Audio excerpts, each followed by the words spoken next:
तो आज का वीडियो थोड़ा बड़ा हो जाएगा क्योंकि अब वो है भी इतना इम्पोर्टेंट कि मैं कोई भी चीज़ उसमें आधी अधूरी नहीं छोड़ सकता था। मैंने कोशिश की कि मैं इसको कम 2 हिस्सों में कर दूं, लेकिन वो लिंक बहुत ज़रूरी है। तो कॉन्फ्रेंस ऑफ पार्टीज़ क्या होता है, सीओपी है क्या, 28 बहुत दिनों से चले आ रहा है और नवंबर के एंड से जो शुरू हुआ था तो 12-13 दिसंबर तक न्यूज़पेपर में आता रहा। ये बहुत काम का टॉपिक है। अब वीडियो लंबा है तो भले ही आप 2 बार में देखना, लेकिन देख लेना। मतलब मेरा मानना यह है कि इस टॉपिक को मत छोड़ के जाना, क्योंकि ये वो कॉन्फ्रेंस रही है जिसमें हमारे एग्ज़ाम पॉइंट ऑफ व्यू के लिए कम से कम ये 16-17 मोस्ट इम्पॉर्टेंट ऐसे इनिशिएटिव्स हैं जो हमें पढ़ना है।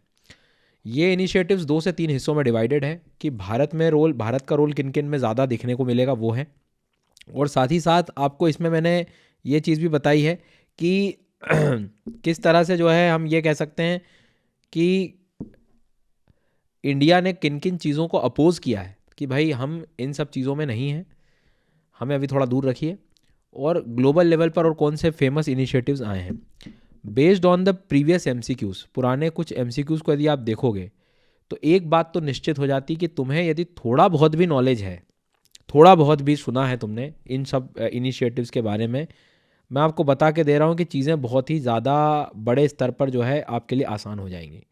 सो प्लीज़ हो सके तो इस चीज़ को जो है आप लोग ध्यान से सुनिएगा, ठीक है। वीडियो को याद रखना है अपने को, बहुत ही ज़्यादा ध्यान से सुने आप। मतलब मैं इतना कभी किसी वीडियो में नहीं कहता हूँ, क्योंकि थोड़ी बुद्धि लगानी पड़ेगी इसमें आपको। सबसे पहले हम बात करते हैं शुरुआत से कि ये कहानी है क्या। देखो भाई, मतलब एक समय ऐसा आ गया था, वो करीब करीब मान के चलना आप 1990s के आसपास, 1990 के दशक में, कि सारी दुनिया को एक होने का टाइम आ गया था। और ये बात थी कि अब तुम जो हो भैया, अब सारी दुनिया के लोग एक साथ हो जाओ और क्लाइमेट चेंज पर जो भी काम कर सकते हो कर लो। क्योंकि यदि एक देश ध्यान देगा और बाकी लोग कोयला जलाते रहेंगे, प्रदूषण करते रहेंगे, तो कुछ होना नहीं। आफ्टर ऑल पृथ्वी पूरी एक है, तो उस पर तो सबको ध्यान देना पड़ेगा। आप चाहें तो वीडियो को थोड़ा सा 1x 1.5x पे भी जा सकते हैं, क्योंकि मुझे थोड़ा धीरे धीरे मैं समझाऊंगा, इसमें चीज़ें टाइम लगेगी थोड़ा सा, ठीक है। तो सब लोगों को एक जगह आना था, इसलिए मतलब इनडायरेक्टली बात करें तो क्लाइमेट चेंज का इशू नहीं था, बायोडाइवर्सिटी का इशू था, फॉरेस्ट का था, वनों का था, ठीक है, मरुस्थलीकरण का था।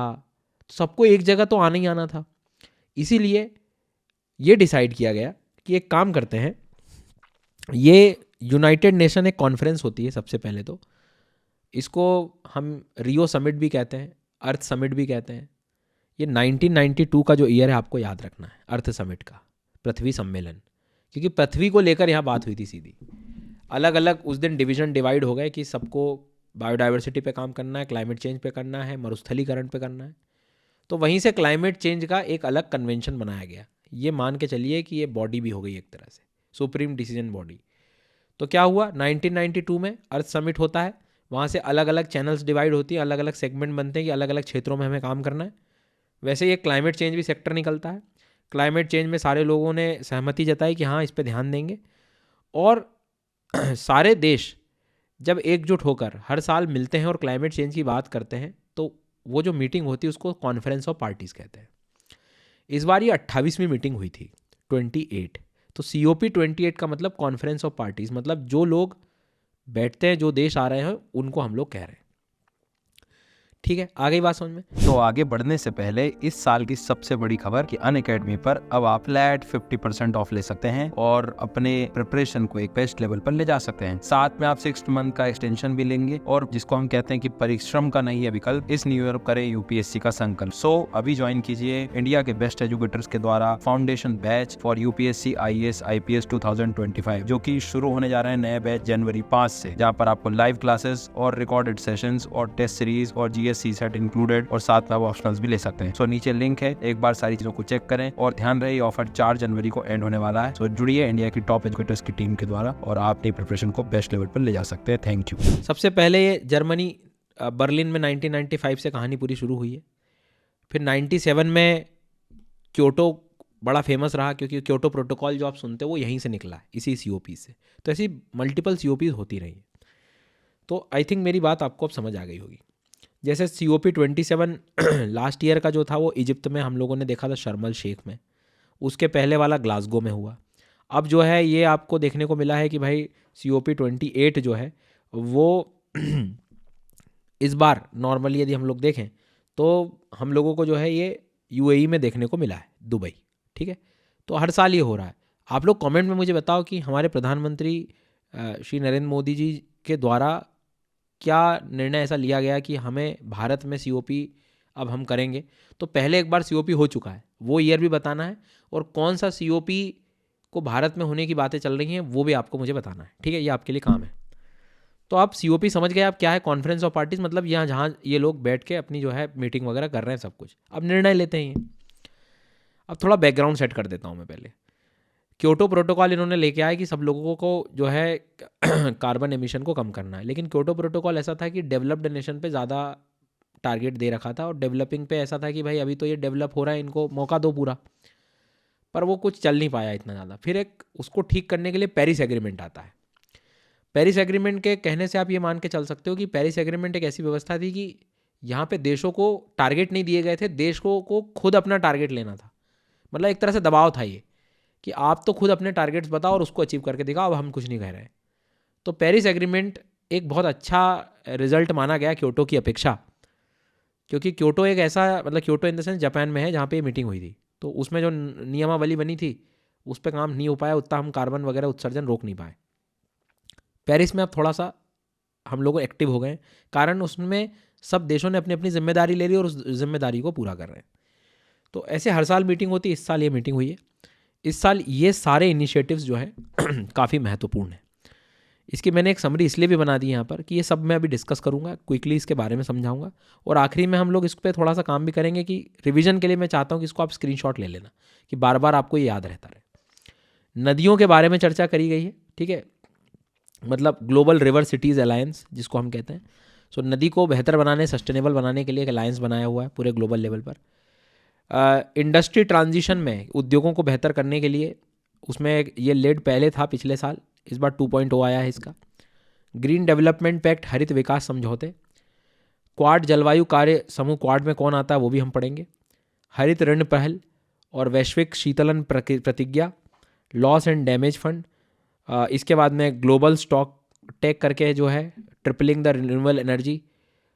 ऐसे इस तरह के सारी चीज़ें हम लोग इसमें डिस्कस करने वाले हैं, चैम्प वगैरह को भी डिस्कस करेंगे। ठीक है, एक एक से पढ़ना शुरू करते हैं अब हम लोग। सबसे पहले बारी आएगी ग्लोबल रिवर सिटीज़ अलायंस। क्या है ये?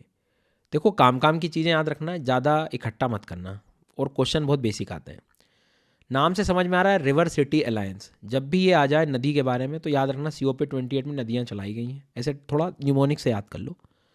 Of course national mission for clean Ganga के तहत जो है इसको आगे लाया गया है, जल शक्ति मंत्रालय है, COP28 से संबंधित है। कौन कौन से देश इसमें अभी मेन जो है रहे हैं इसके अंतर्गत, तो ऑफ कोर्स अपने UNFCCC तो है ही कन्वेंशन, साथ में इंडिया के साथ इजिप्ट, नीदरलैंड, डेनमार्क, घाना, ऑस्ट्रेलिया, भूटान, कंबोडिया, जापान, ये अच्छे से याद रखना। और ऐसे जगह, ऐसे शहर जहाँ पे बड़ी बड़ी महत्वपूर्ण नदियाँ हैं, हैग है, उसके बाद में एडिलेड है, फिर स्लोरोक है हंगरी का, तो ये ऐसे जगहों को भी इसमें कंसिडर किया गया है। अब ये है क्या, हो क्या रहा है इसके अंदर, बताता हूँ। फंडिंग एजेंसी भी लगी हुई है, world bank, Asian development bank, infrastructure bank, इनका सबका है। ये बड़ा यूनिक अलायंस है, लगभग 270-275 से भी ज़्यादा ऐसे शहरों को इसमें लिया गया है जहाँ पे ये नदियाँ हैं। उन नदियों को हमें बेहतर करना है। सस्टेनेबल वाटर मैनेजमेंट, मतलब एक तरह से जल प्रबंधन को ठीक करना है, नदियों को बचाने की एक पहल है ये। इसमें सब लोग इकट्ठे हुए हैं, सब लोग, नॉलेज शेयरिंग होगी, साथ में सारे इनिशिएटिव साथ में लिए जाएंगे, तो एक ग्लोबल लेवल पर एक बहुत अच्छा इंडिया का इनिशिएटिव माना जा रहा है ये। सो भारत में अच्छा प्रचलित था, पिछले कुछ दिनों में बहुत आर्टिकल्स आए हैं, अच्छे से पढ़ जाना कौन कौन इसमें पार्टिसिपेट कर रहा है। और साथ में आपको ये भी याद रखना है कि भैया ये किस चीज़ के लिए, वाटर मैनेजमेंट के लिए। साथ में आपको एक याद रखना है कौन कौन से देश इसमें शामिल थे। हमारे पास एक्चुअल में भारत में रिवर सिटीज़ अलायंस तो था ही, इसको और एक्सपैंड कर दिया ग्लोबल लेवल पे, तो ग्लोबल लगा दिया, क्योंकि ये RCA जो है 2021 में national institute of urban affairs के द्वारा ये लागू किया गया था उसके साथ में। ठीक है, ताकि नदियों और उसके किनारे जो बड़े प्रमुख शहर हैं उनको हम बेहतर कर सकें। अब इसके बाद में इसमें जो है आप ये कह सकते हो कि स्वच्छ भारत मिशन भी काफ़ी बड़ा फेमस रहा। National mission on clean Ganga के बारे में भी थोड़ा सा पता होना चाहिए कि ये जो है एक तरह से आप कह सकते हो कि इम्प्लीमेंटेशन हुआ है, या इसका इम्प्लीमेंटेशन हम लोग देखें तो नेशनल रिवर गंगा जो बेसिन अथॉरिटी है उसके तहत, और जो कि इन्वायरमेंट प्रोटेक्शन एक्ट के तहत आता है। तो प्लीज़ इस लाइन को ध्यान रखना, ये काम आ सकता है आपके लिए एग्ज़ाम में, ठीक है। सो इस चीज़ को अच्छे से पढ़ें। अब बढ़ते हैं आगे हम लोग। एक तो नदियों की बात कर ली अपन ने, अब बात करेंगे लेड आईटी। आप कभी भी ऐसी इंडस्ट्री आज के टाइम ऐसे नहीं चाहोगे आप कि अब कार्बन उत्सर्जन बहुत करे, प्रदूषण करे, सीधी सी बात है। तो आप कहेंगे सर उसकी जगह हम लोग एक काम करते हैं, उद्योगों को बंद करवा देते हैं, नए उद्योग एकदम ऐसे शुरू करते हैं जो बिल्कुल पर्यावरण से सुरक्षा दे रहा हो। तो तुम सोचो अचानक उद्योग में चेंज आ सकता है क्या, इतना बड़ा शिफ्ट? क्योंकि बढ़ती डिमांड को तुम कैसे कम करोगे, कैसे उनको सप्लाई दोगे? तो ये वो व्यवस्था है, एक ऐसे उद्योग परिवर्तन के लिए नेतृत्व समूह का एक ये पूरा एक ग्रुप बना हुआ है कि हमें धीरे धीरे ट्रांजिशन लेके आना है, किसी चीज़ को बंद नहीं करना है। अचानक शुरू भी करेंगे तो हम धीरे धीरे से एकदम चेंज करेंगे, एकदम से बंद करके शुरू करेंगे तो बहुत सारा इम्पैक्ट आ सकता है। सो इस चीज़ को भी थोड़ा सा ध्यान रखना है कि इसका सेकंड फेज़ जो है इस बार इसकी चर्चा हुई है। ये याद करें तो आपको इंडिया और स्वीडन का इसमें बहुत बड़ा रोल था। स्टार्टिंग में ग्लोबल इनिशिएटिव था ये, जिसमें स्टील, सीमेंट, केमिकल, एविएशन, ये जो सेक्टर्स थे जो इनको हमें लो कार्बन की तरफ ले जाना है कि लो कार्बन एमिशन करे, तो एक ट्रांजिशन लाना था हमें। स्वीडन और इंडिया का इसमें बहुत बड़ा रोल था। ये दोबारा क्वेश्चन आ सकता है, थोड़ा ध्यान से इसको रखना, ठीक है। तो इसमें जो है सेकंड फेज़ इसका दोबारा शुरू किया गया। सेकंड फेज़ में भी यही बात थी कि हमें 2050 तक, प्लीज़ ये लाइन मार्क करनी है, 2050 तक हमें नेट ज़ीरो इंडस्ट्री एमिशन करना है, उद्योगों से एमिशनों को हमें कम करना है, ठीक है। तो इस चीज़ को जो है थोड़ा सा ध्यान रखना है, मतलब एक ट्रांजिशन हो, सब जगह हो, बराबर हो। इट मीन्स दैट कि न्याय संगत उद्योग परिवर्तन करना है, निम्न कार्बन प्रौद्योगिकी हस्तांतरण और उद्योग परिवर्तन के लिए उभरती अर्थव्यवस्थाओं को वित्तीय सहायता पर ध्यान केंद्रित करना है। मतलब मदद भी कर रहे हैं, वित्तीय सहायता को भी लेके, और ओवरऑल, ठीक है। सो इस चीज़ को ध्यान, मतलब लेड आईटी समझना है कि इंडस्ट्री का ट्रांजिशन। इसके पहले वाला क्या बताया मैंने, याद करो, जल्दी याद करो, नदियाँ, रिवर्स, ठीक है। अब उसके बाद में बेसिक कहानी हमारी जो ये है वो याद रखना है अपने को, लो कार्बन इंडस्ट्रियल प्रोजेक्ट्स पे अपने को काम करना है, सीधी सी बात ये है। इसके साथ लगे तो नॉलेज शेयरिंग और टेक्नोलॉजी ट्रांसफ़र वगैरह, ये सारी चीज़ इसमें रहेगी, को डेवलपमेंट वगैरह सब। नेक्स्ट वन है ग्रीन डेवलपमेंट पैक्ट। नाम से समझ में आ रहा है कि हालांकि थोड़ा सा यदि हम लोग देखें तो इसके बारे में भी चर्चा हुई थी, मतलब G20 में भी इसके बारे में बात निकली थी। तो ये G20 के नाम से भी क्वेश्चन आ सकता है। So at least green development pact याद रखो कि क्या है ये। तो ऊर्जा के क्षेत्र में, ठीक है, जलवायु के क्षेत्र में, पर्यावरण के क्षेत्र में और आपदा प्रबंधन के क्षेत्र में हम लोग जो है उनके टारगेट्स को अचीव करने के लिए ये एक तरह से सतत प्रयास है, समझौता है देशों के बीच में, जिसमें पारिस्थितिकी तंत्र से संबंधित है, ये पर्यावरण से संबंधित है। तो उनको संरक्षण करने के लिए ये ग्रीन डेवलपमेंट पैक्ट को लागू किया गया है।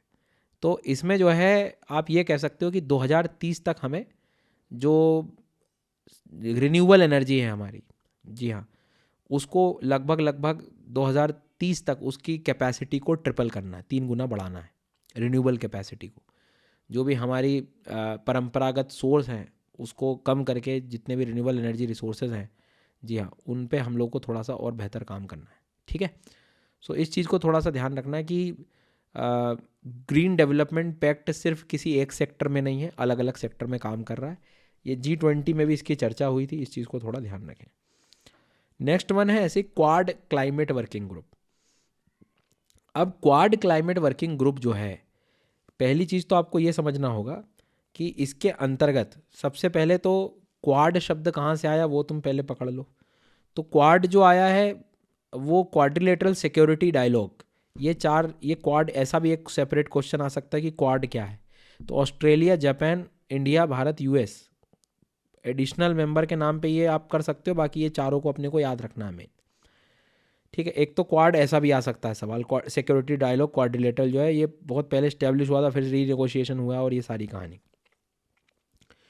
तो यहाँ पे जो हम बात कर रहे हैं क्वाड की वो ये है कि भारत सरकार के द्वारा, मतलब जो मंत्रालय है पर्यावरण मंत्रालय, उनके द्वारा एक तरह से आप ये कह सकते हो कि स्थानीयकरण जलवायु कार्यवाही, हिंदी मीडियम प्लीज़ ध्यान रखना इस शब्द को, पीआईबी में आर्टिकल आया था ये, तो ये परीक्षा में भी आ सकता है कि किस चीज़ के लिए जो है ये आएगा। सो इस चीज़ को थोड़ा सा अपने को ध्यान रखना है, भूलना नहीं है, ठीक है। सो मैंने क्या बोला, localising climate action at the India pavilion, मतलब इंडिया की ओर से काफ़ी इसमें एक्टिव पार्टिसिपेंट्स दिखे हैं। उसके साथ अपने को जो इसमें याद रखना है कि मेन फोकस ये था कि हर एक व्यक्ति को, individual, local community, regional government, सबको जो है इस पर अपने एफर्ट्स जो है मतलब दिखाने होंगे और इनडायरेक्टली सब पर हमें ध्यान देना होगा। ऐसा ना हो कि क्लाइमेट चेंज को हम इतना ज़्यादा सेक्टोरल अप्रोच बना दें कि बाकी लोगों पर ध्यान हट जाए।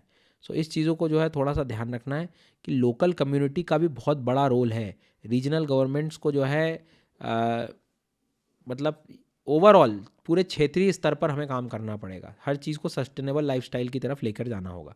सो ये थोड़ा सा याद रखना है, इसका कीवर्ड है लोकल कम्युनिटी, एटलीस्ट याद रखें आप, इंडिया का रोल है। इसके पहले वाला जो मैंने आपको बताया ग्रीन पैक्ट जो था, ग्रीन डेवलपमेंट पैक्ट, 3-4 सेक्टर के लिए है। रिन्यूएबल एनर्जी को हमें 2030 तक ऊपर लेके जाना है, पुराना भूलना मत है ना, लेड आईटी का ट्रांजिशन, मतलब इन द सेंस इंडस्ट्रीज़ को हमें बेहतर स्थिति में ले जाना है।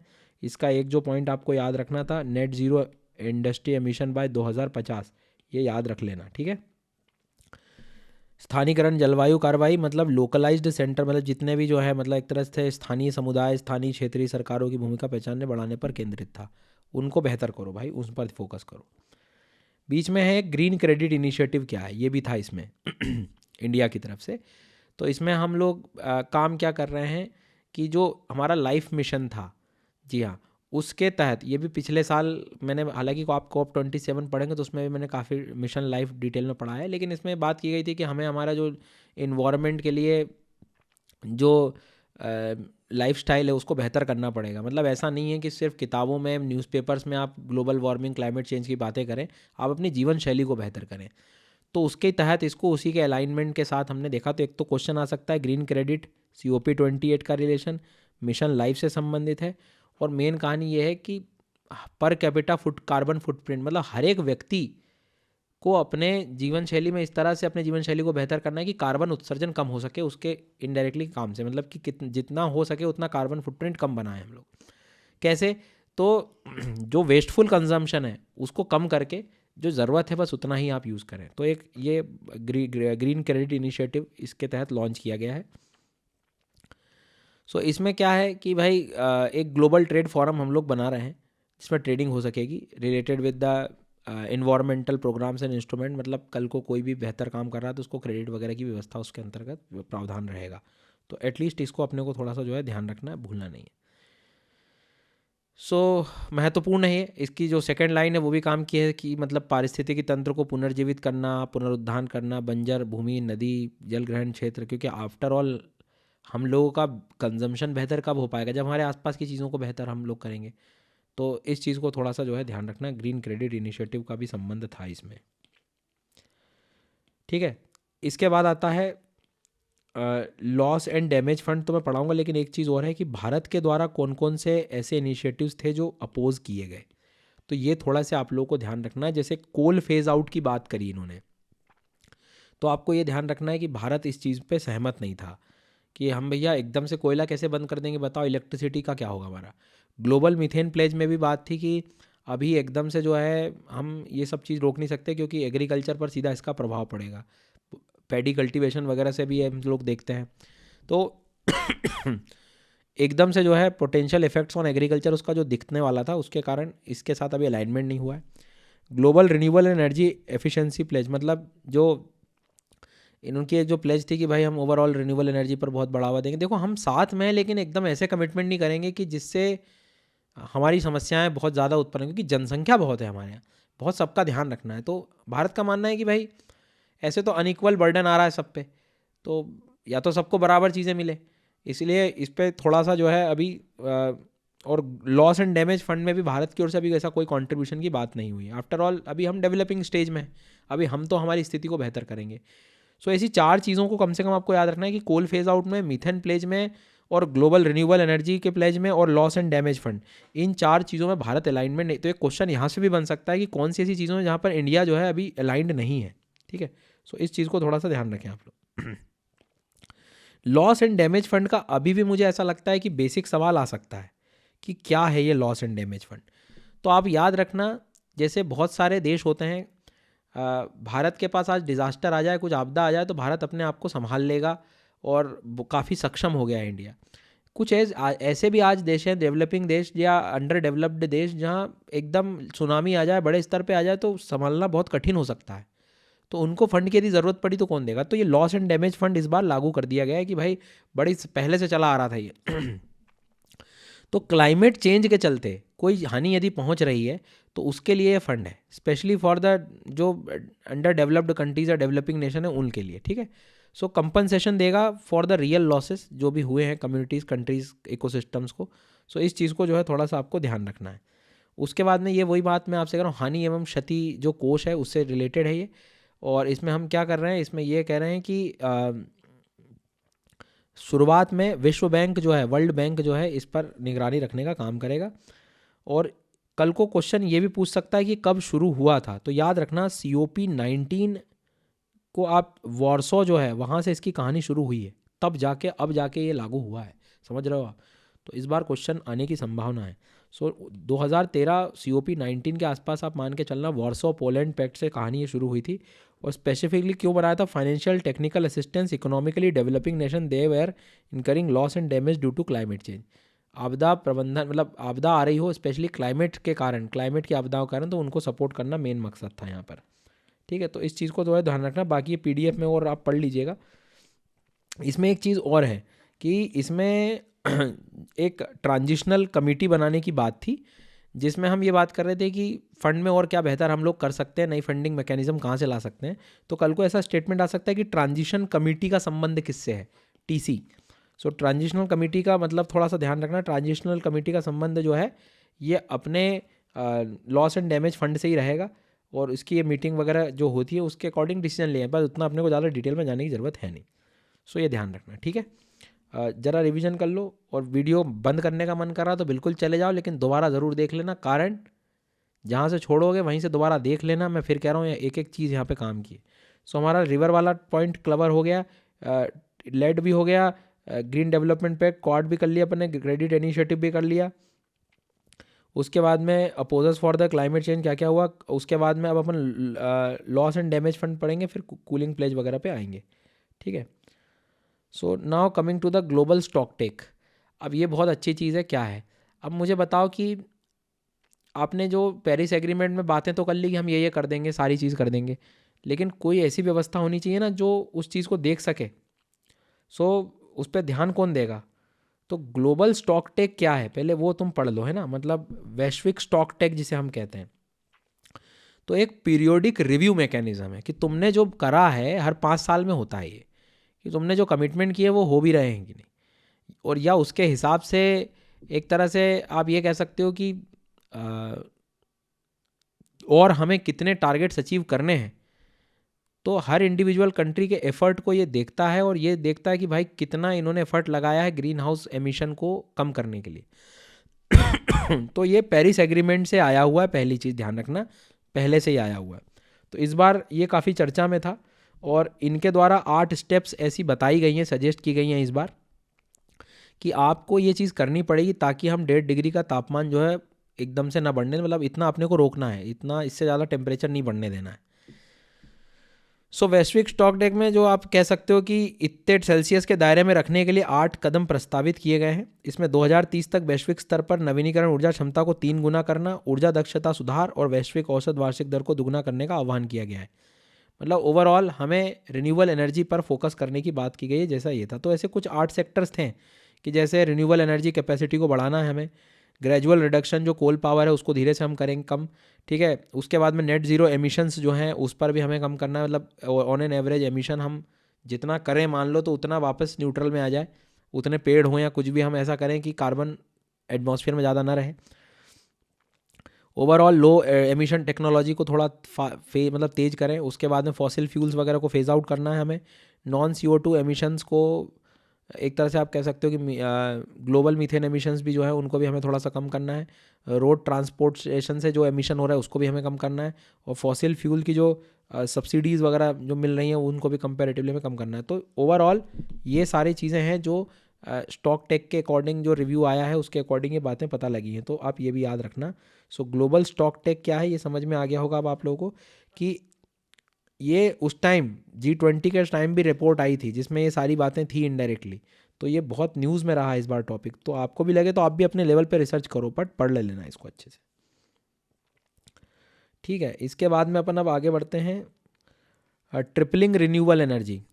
ऑफ कोर्स अभी जो हम बात कर रहे थे कि 2030 तक हमें नवीनीकरण ऊर्जा को जो है बढ़ाना है, जी हाँ, तो रिन्यूएबल एनर्जी को हमें काफ़ी बड़े स्तर पर बढ़ाना है 2030 तक। और उसके बाद में जितने भी ये कोल वगैरह की जो मैं आपसे बात कर रहा था इनको जो है हम लोगों को कंपेरेटिवली बड़े स्तर पर कम करना है, ताकि हम ओवरऑल हमारा जो स्टॉक टेक है उसके अकॉर्डिंग जो बातें की गई उसको हम अचीव कर पाए। आगे बढ़ेंगे हम लोग, एक बहुत बढ़िया चीज़ है एग्ज़ाम में आ सकती है कि ग्लोबल कूलिंग प्लेज, ये क्वेश्चन आ सकता है। कूलिंग एक्शन प्लान क्या है, मतलब ये भी कॉन्फ्रेंस ऑफ 28 में इसकी बात हुई। तो कूलिंग एक्शन प्लान क्या था, तो कूलिंग से नाम से क्या समझ में आ रहा है, एक ऐसा नेटवर्क है कोलिशन, जो कूल कोलिशन होता है, स्पेशली जो जलवायु अनुकूलन शीतलन सुनिश्चित करता है।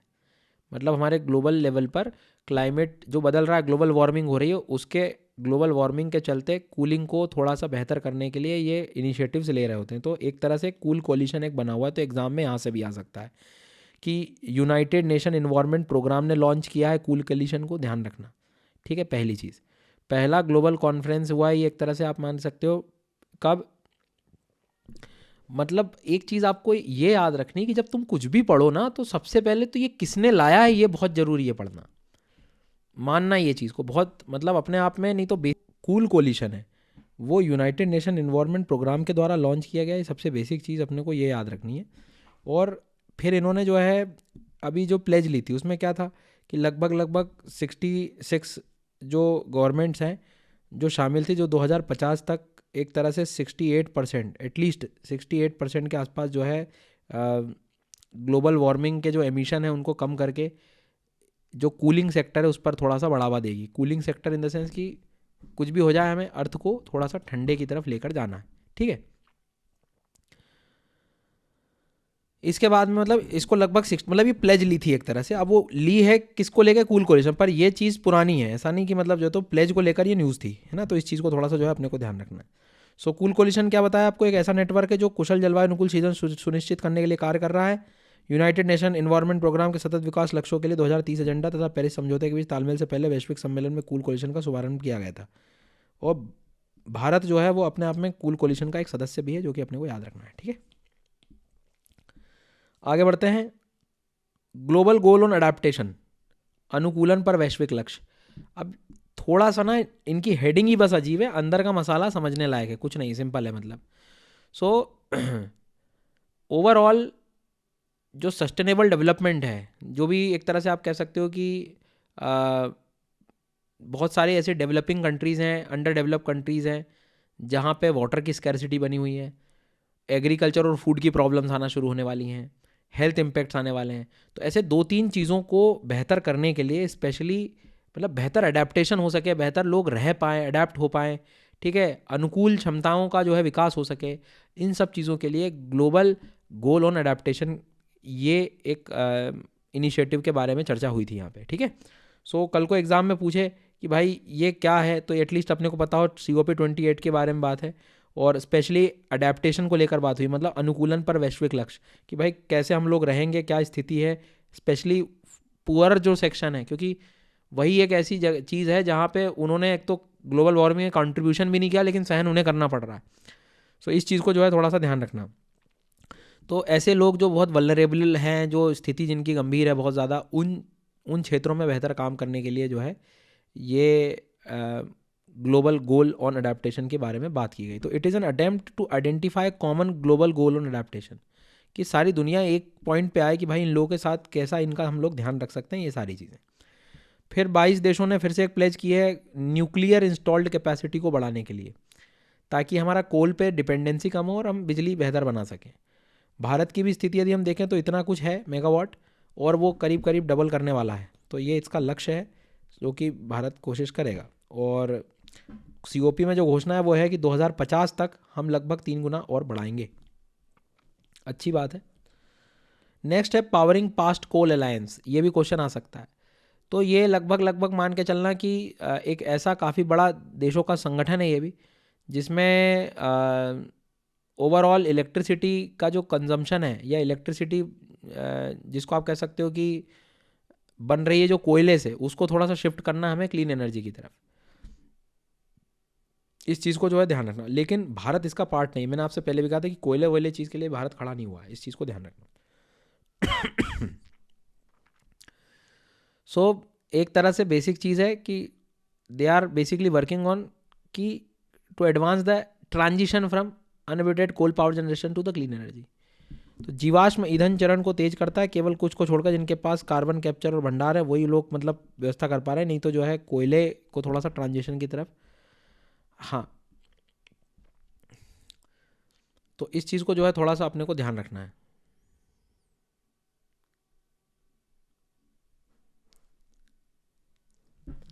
अब दूसरी इंपॉर्टेंट बात याद रखना कि इंडिया ने जो है इसमें कोई कमिटेड मतलब कोई कमिट नहीं की है किसी भी चीज़ के बारे में। Now coming to the next part, आप शॉर्ट थोड़े से नोट्स भी बना रहे हो, मतलब वो ज़रूरी है क्योंकि ये बहुत हैवी हो जाएगा लास्ट तक। कोल ट्रांजिशन एक्सेलरेटर, मैंने जानबूझ के दिया ये टॉपिक क्योंकि अगला जो है यूएसए ने एक ऐसी एनर्जी ट्रांजिशन एक्सेलरेटर लेके आया था। जी हाँ, तो ये अलग है, दोनों में अलग अलग है ना। तो कोल ट्रांजिशन कोयले के बारे में बात करें तो उसमें फ्रांस याद रखना, फ्रांस है अलग अलग देशों के साथ। तो फ्रांस ने कोलैबोरेशन किया है अलग अलग देशों के साथ, और मेन चीज़ क्या है कि कोयले वाली जो चीज़ है उसको क्लीन एनर्जी की तरफ लेकर जाना है अपने को। सो ये महत्वपूर्ण बात यहाँ पर अपने को थोड़ा सा ध्यान रखना है कोल ट्रांजिशन में। और जब वो बात करें एनर्जी ट्रांजिशन में तो उसमें यूएस रहेगा, यूएस रहेगा कोल में फ्रांस, और इसमें यूएस, अच्छे से याद रखना, ठीक है। एनर्जी ट्रांजिशन एक्सेलरेटर में ये इसका संबंध नहीं था सीओपी से, ये बहुत पहले हो चुका है, लेकिन मैंने साथ में रख दिया कि कन्फ्यूजन ना हो आपको। इसके बाद में चैम्प आया, coalition for high ambition multi level partnership for the climate action, मतलब जलवायु कार्रवाई के लिए उच्च महत्वाकांक्षा बहुस्तरीय भागीदारी गठबंधन। क्या है, बहुत बेसिक चीज़ है कि ओवरऑल क्लाइमेट की स्ट्रेटजीज़ को बेहतर करने के लिए ये आप मान के चलना कि कोलिशन बनाया गया था। तो लगभग 65 देश इसमें शामिल हुए, उन्होंने साइन किया है। और इसमें भारत मुझे तो दिखा नहीं, मतलब भारत थोड़ा अभी अलग है इनसे, जहाँ पर हम ये कोशिश कर रहे हैं कि क्लाइमेट को और बेहतर उससे रिलेटेड क्या प्लानिंग कर सकें, फाइनेंसिंग, इम्प्लीमेंटेशन और मॉनिटरिंग, ये 4-5 पॉइंट पे ये बात हुई है। सो क्लाइमेट एक्शन मतलब क्लाइमेट चेंज को रोकने के लिए हम जो भी एक्शंस लेंगे तो उनका फिर से एक कोलिशन बना हुआ है कुछ देशों का।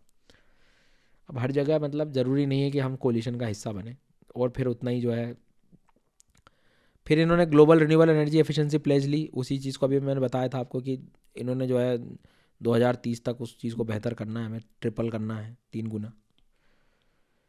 क्लाइमेट क्लब किसके द्वारा शुरू किया गया है, ये भी आ सकता है, तो led by the Germany and Chile, ये क्वेश्चन आ सकता है, इसको थोड़ा सा याद रखना। और 36 मेंबर्स हैं इसमें, केनिया, यूरोपियन यूनियन, स्विट्ज़रलैंड भी है इसमें, ठीक है। उसके बाद में एक चीज़ अपने को याद रखना, मेन काम क्या था, सीधी सी कहानी, क्लाइमेट चेंज को उससे संबंधित पॉलिसीज़ को बेहतर रखना, ट्रांसपेरेंट रखना, इंडस्ट्रीज़ को बेहतर करना, इंटरनेशनल कोऑपरेशन और पार्टनरशिप को बेहतर करना। बस बेसिक ज्ञान याद रखना, जर्मनी चिली का नाम याद रखना, यूरोपियन यूनियन को याद रखना। उसके बाद में अगला है, अफ्रीका से रिलेटेड भी पढ़ सकते हो, ग्रीन इंडस्ट्रियलाइजेशन इनिशिएटिव। ये भी 28 जो 28th कॉन्फ्रेंस ऑफ पार्टीज था उसकी हिस्सा है। इसमें केनिया, अंगोला, बुरुंडी, जिबूती, ये सारे देश अफ्रीका के रहेंगे। थोड़ा सा लगे तो आप इसको पढ़ लेना। मेन चीज़ क्या है कि ओवरऑल इंडस्ट्रियलाइजेशन को बेहतर करना, ग्रीन इंडस्ट्री की तरफ शिफ्ट करना, क्योंकि लास्ट टाइम हमने देखा था COP27 में अफ्रीका को अलग से ध्यान दिया गया था, इस बार भी काफ़ी कोशिश की गई है।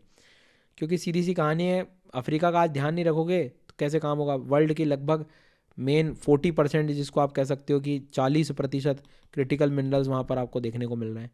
तो सबकी नज़र भी है कि भाई इनका सपोर्ट तो होना है, क्योंकि आफ्टर ऑल वर्ल्ड को ये फ्यूल करने वाले हैं कुछ कुछ चीज़ों में। तो तो bauxite, chromite, cobalt, copper, gold, ये सब है। तो और ये सब चीज़ क्या है, नेसेसरी है सोलर पैनल। जब इतने संसाधन है तो क्यों ना हम लोग एक बेहतर स्थिति की तरफ जा सकें। सो ये चीज़ को जो है थोड़ा सा ध्यान रखना। फिर नेचुरल कार्बन सिंक भी है इनके यहाँ, सारी चीज़ें, मतलब फॉरेस्ट वगैरह भी है। तो ये सारे कुछ ऐसे इनिशिएटिव्स हैं। वीडियो थोड़ा मुझे पता था बड़ा जाएगा, लेकिन मैं मान के चल रहा हूँ एक बार पेपर के पहले आप इसको पूरा पढ़ के जाना, मतलब बहुत ज़रूरी है ये। और बिलीव मी, आप, मैं मान के चल रहा हूँ 40-50% भी अपना हो गया। एक बार और तुम वीडियो को देख लो, अगली बार में 70-80% हो जाएगा। फिर तुमसे PDF पढ़ लो तो हो जाएगा। देखो, कुछ पढ़ोगे तो ही होगा। तुम सोचो कि जो है या तो जो है मेरे को तो कठिन हो रहा है, बहुत हैवी हो रहा है, कैसे हो रहा है, ये हो रहा है, मन बीच में कहेगा भी कि अरे पता नहीं सर ने तो ऐसा पढ़ाया वैसा पढ़ाया। पर तुम सोचो कि टॉपिक के बारे में ये इतना कंटेंट तुम जब एक साथ देखो, ये मैगजीन में भी मिल जाएगा तुम्हें, पर तुम्हें ये सोचना है कि तुम्हें सुनना है इसको। जितना तुम सुनोगे उतना तुम्हें याद रह जाएगा, ठीक है। सो ये कोशिश करना, 1-2 बार भले ही देख लेना वीडियो को, लेकिन पढ़ के जाना इसको, ठीक है। Thank you. तो आगे बढ़ने से पहले इस साल की सबसे बड़ी खबर कि अनअकैडमी पर अब आप फ्लैट 50% ऑफ ले सकते हैं और अपने प्रिपरेशन को एक बेस्ट लेवल पर ले जा सकते हैं। साथ में आप 6 मंथ का एक्सटेंशन भी लेंगे और जिसको हम कहते हैं कि परिश्रम का नहीं है विकल्प, इस न्यू ईयर करें यूपीएससी का संकल्प। सो अभी ज्वाइन कीजिए इंडिया के बेस्ट एजुकेटर्स के द्वारा foundation batch for UPSC IAS IPS 2025, जो की शुरू होने जा रहे हैं नए बैच जनवरी 5 से, जहाँ पर आपको लाइव क्लासेस और रिकॉर्डेड सेशंस और टेस्ट सीरीज और GSC सेट इंक्लूडेड, और साथ में आप ऑप्शनल्स भी ले सकते हैं। सो नीचे लिंक है, एक बार सारी चीजों को चेक करें। और ध्यान रहे, ऑफर 4 जनवरी को एंड होने वाला है। सो जुड़िए इंडिया की टॉप एजुकेटर्स की टीम के द्वारा और आप अपनी प्रिपरेशन को बेस्ट लेवल पर ले जा सकते हैं। Thank you.